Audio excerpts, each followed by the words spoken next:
লাব্বাইক আল্লাহুম্মা লাব্বাইক লাব্বাইক লা শারীকা লাক লাব্বাইক ইন্নাল হামদা ওয়ান নি'মাতা লাকা ওয়াল মুলক লা শারীকা লাক। আলহামদুলিল্লাহ, আল্লাহ পাক রব্বুল আলামিনের দরবারে অসংখ্য শুকরিয়া জ্ঞাপন করছি।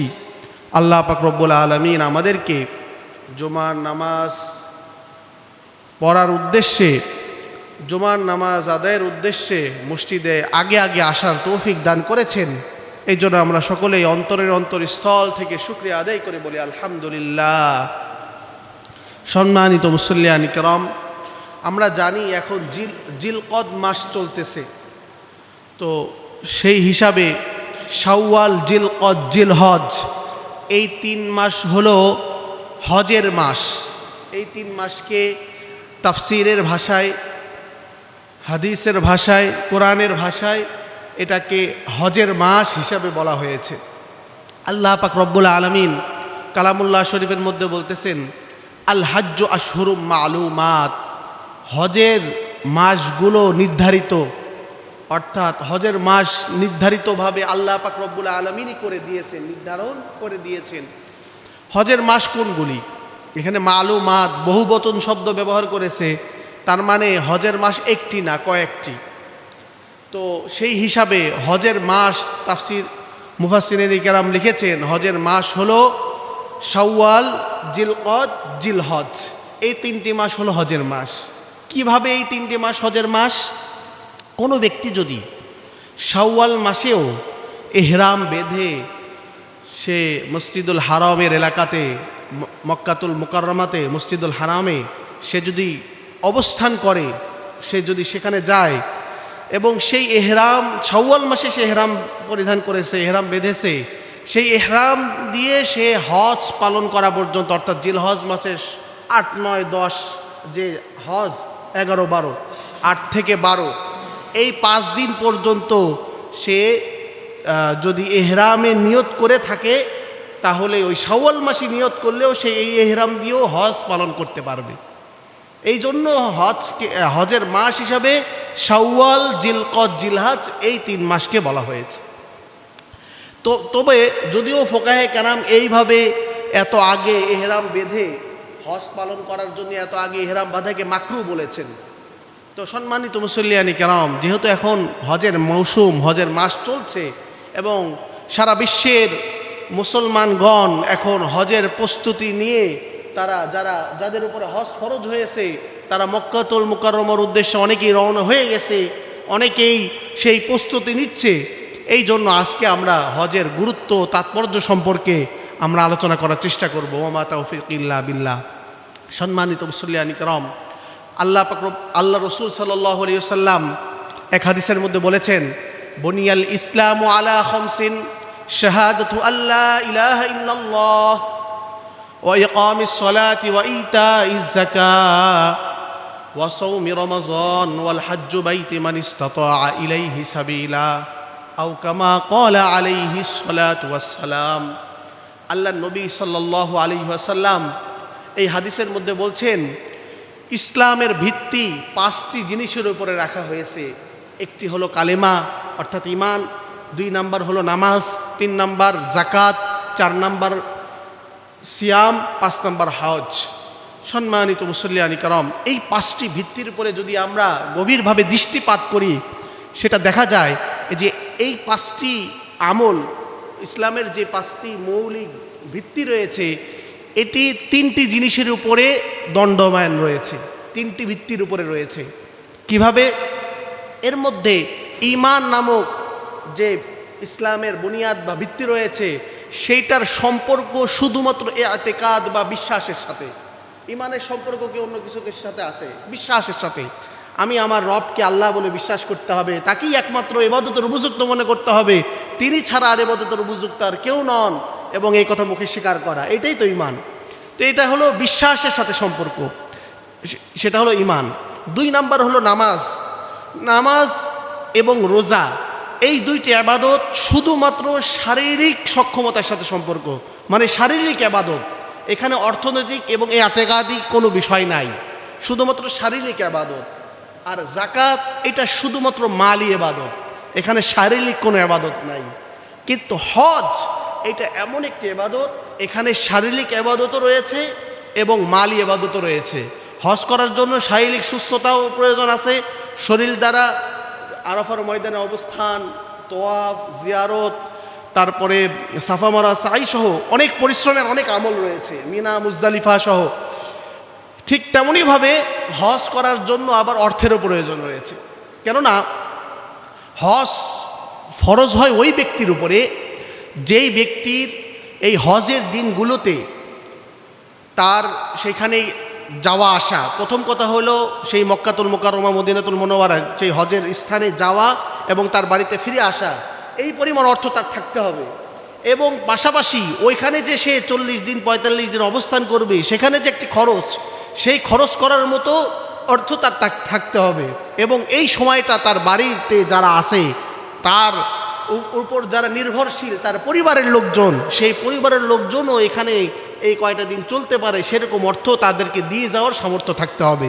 এবং সফরটা নিরাপদ থাকতে হবে, পথটা নিরাপদ থাকতে হবে। যদি এই বিষয়গুলি পাওয়া যায় কারো উপরে, তাহলে তার উপরে হজ ফরজ হয়।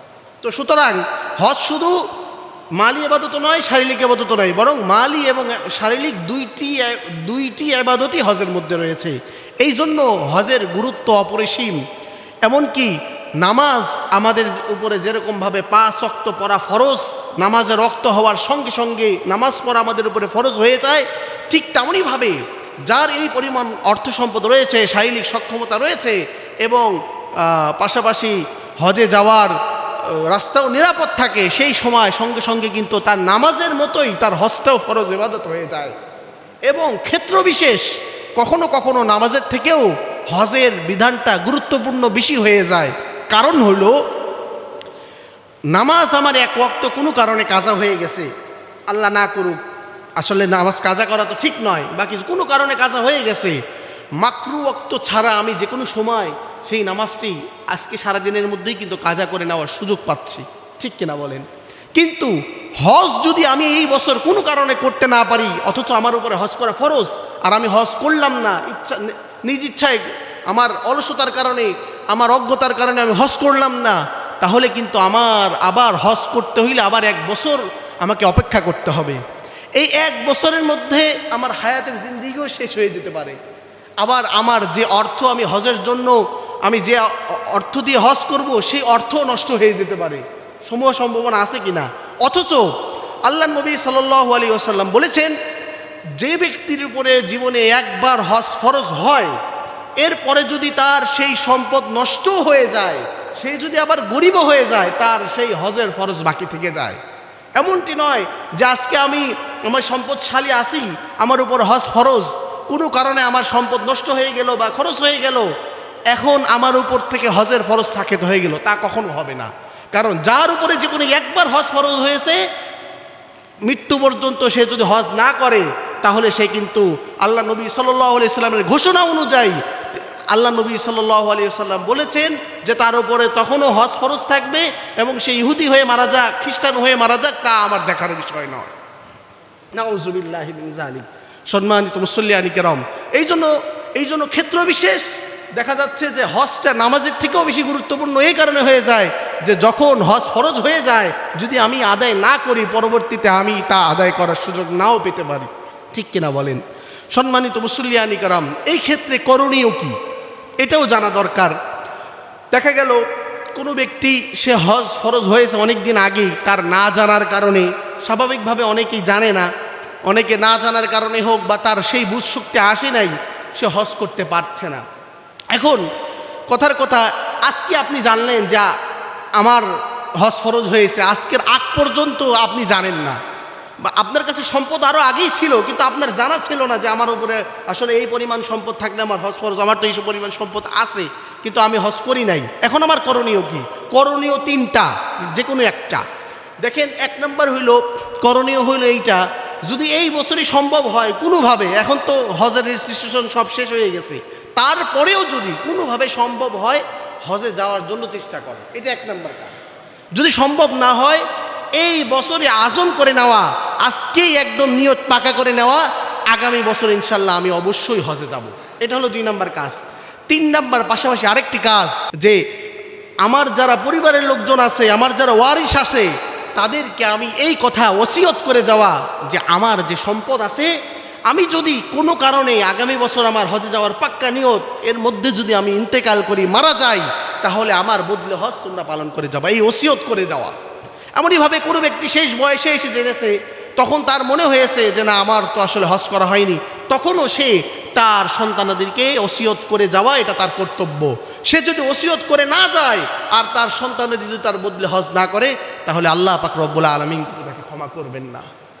সম্মানিত মুসল্লিয়ানি কেরাম, এই জন্য হজের বিষয়টি সম্পর্কে আমাদের স্বাভাবিকভাবে ধারণাটা এরকম হয় যে আমি চাকরি করছি, আমি আমার চাকরি শেষ হলে রিটায়ারমেন্টে গেলে তারপরে আমি হজ করব। স্বাভাবিকভাবে কিন্তু আমাদের চিন্তা চেতনা এমন আসে। আবার আমি ব্যবসা করছি, এখন আমার ব্যবসা বাণিজ্যর মধ্যে দেখা যাচ্ছে যে এদিক সেদিক অনেক কিছুই করতে হয়, এখন যদি আমি হজ করে ফেলি তাহলে তো ওই দিকে তো আর যাওয়া যাবে না। তো সুতরাং আমি হজটা আরেকটু পরেই করি, আরেকটু মুরব্বী হই, আরেকটু ভারত আসুক, আমার ছেলে মেয়ের এখনো বিবাহ হয় নাই, আমার ছেলে মেয়েকে বিবাহ দিয়ে তারপরেই আমি হজটা করি। অথচ ছেলে মেয়েরকে বিয়ে দেওয়া তো দূরের কথা, নিজের বিয়ে করাও জরুরি না হজ করার জন্য। নিজেও যদি কেউ বিয়ে না করে থাকে, বিয়ের আগেই তার হজ ফরজ হয়েছে, তার জন্য কর্তব্য হলো সে হজে চলে যাবে। ছেলে মেয়ের বিয়ের জন্য বা অন্য কারো কোনো কিছুর জন্য হজের আমলকে বাকি রাখা এটা ঠিক নয়। সম্মানিত মুসল্লিয়ানি কেরাম, যেমনইভাবে একটি কথাই আমরা বুঝে নেই, নামাজ যেভাবে আমরা গুরুত্ব সহকারে ফরজ ইবাদত মনে করি, রোজাকে যেভাবে আমরা ফরজ যেভাবে গুরুত্ব দেই, জাকাত দাওকে আমরা যেভাবে গুরুত্ব দেই, ঠিক তেমনইভাবে হজের আমলকেও আমাদেরকে এইভাবেই গুরুত্ব দিতে হবে। সম্মানিত মুসল্লিয়ানি কেরাম, আমার ভাই এবং বাবাজিরা, আল্লাহ নবী সাল্লাল্লাহু আলাইহি ওয়াসাল্লাম হজ পালনকারী সম্পর্কে কত সুন্দর ঘোষণা করেছেন। আল্লাহ নবী সাল্লাল্লাহু আলাইহি ওয়াসাল্লাম বলেছেন, আল হাজ্জুল মাবরুর লাইসা লাহু জাযাউন ইল্লাল জান্নাহ। যে ব্যক্তি হজ করলো এবং তার সেই হজটাকে কবুল করে না হলো, আল্লাহ পাক রব্বুল আলামিন কবুল করে নিলেন।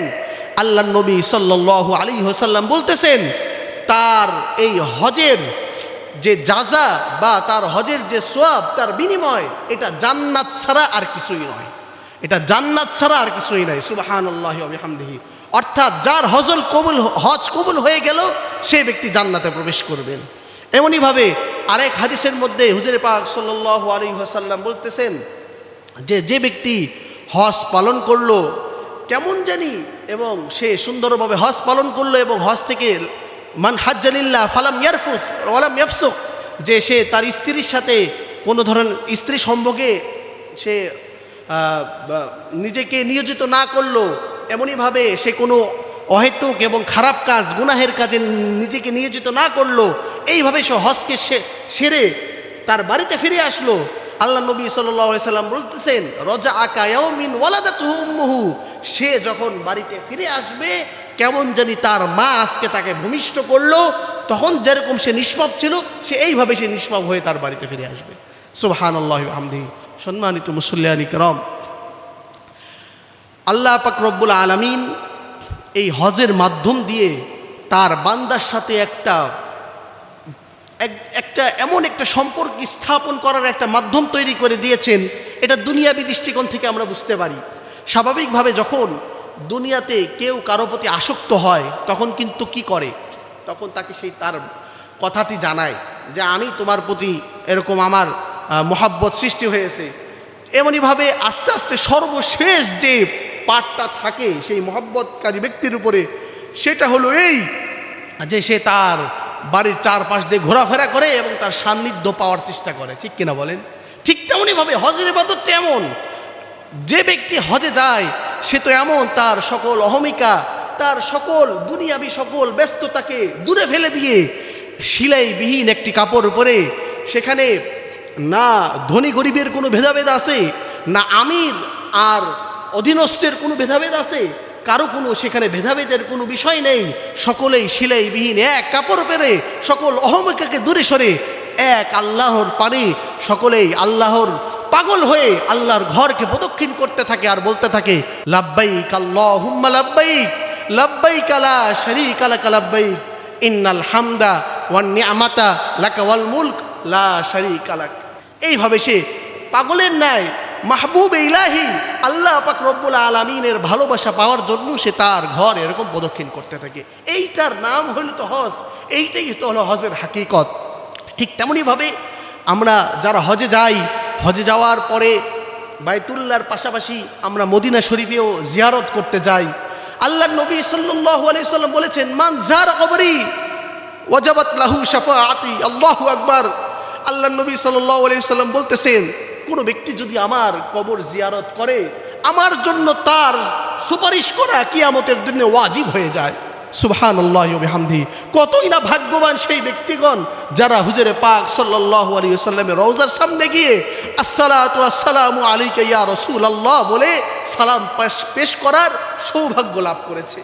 ঠিক তেমনইভাবে আল্লাহর নবী সাল্লাল্লাহু আলাইহি ওয়াসাল্লাম আরও বলেছেন, আমার এই মসজিদে নববীতে কোনো ব্যক্তি যদি লাগাতার 40 ওয়াক্ত নামাজ, কোনো নামাজ বাদ দেয়নি মাঝখানে, 40 ওয়াক্ত নামাজ কেউ লাগাতার যদি আদায় করে, আল্লাহ পাক রব্বুল আলামিন তার জন্য জাহান্নামকে হারাম করে দেন এবং জাহান্নামের আযাবকেও হারাম করে দেন। সুবহানাল্লাহি ওয়া বিহামদিহি। এই জিনিস আমরা এখানে থেকে, আমাদের দেশে থেকে আমরা কিভাবে লাভ করতে পারি বলেন? সেই জন্য আমাদেরকে তো সেই দেশে, দূর দেশে যাওয়ার জন্য পরিকল্পনা এবং চেষ্টা করতে হবে। আমরা সকলেই হজে যাওয়ার নিয়ত করতে পারি কিনা, যাদের সামর্থ্য আছে, কি বলেন? আল্লাহ তাআলা আমাদের সকলকে তৌফিক দান করুন। সম্মানিত মুসল্লিয়ান কিরাম, আল্লাহ পাক রব্বুল আলামিন হাদিস শরীফ কোরআনুল কারীমের মধ্যে বলেছেন, ওয়ালিল্লাহিল হাজ্জু বাইতি মান ইসতাতা ইলাইহি সাবিলা। এমনভাবে আরেক জায়গায় বলেছেন, মান হাজ্জালিল্লাহ ফালাম ইয়ারফু। আল্লাহ পাক রব্বুল আলামিন বলতেছেন, আল হাজ্জু আশহুরুম মা'লুমাত ফামান ফারাদা ফীহিন্নাল হাজ্জা ফালা রাফাসা ওয়ালা ফুসুকা ওয়ালা জিদালা ফিল হজ। এই আয়াতের মধ্যে হজ করার পদ্ধতিটাও আল্লাহ তাআলা বলে দিচ্ছেন যে আমি হজের মধ্যে কি করব। দেখেন, হজের মধ্যে কয়েকটি কাজ থেকে আমাদেরকে বিরত থাকার কথা বলা হয়েছে।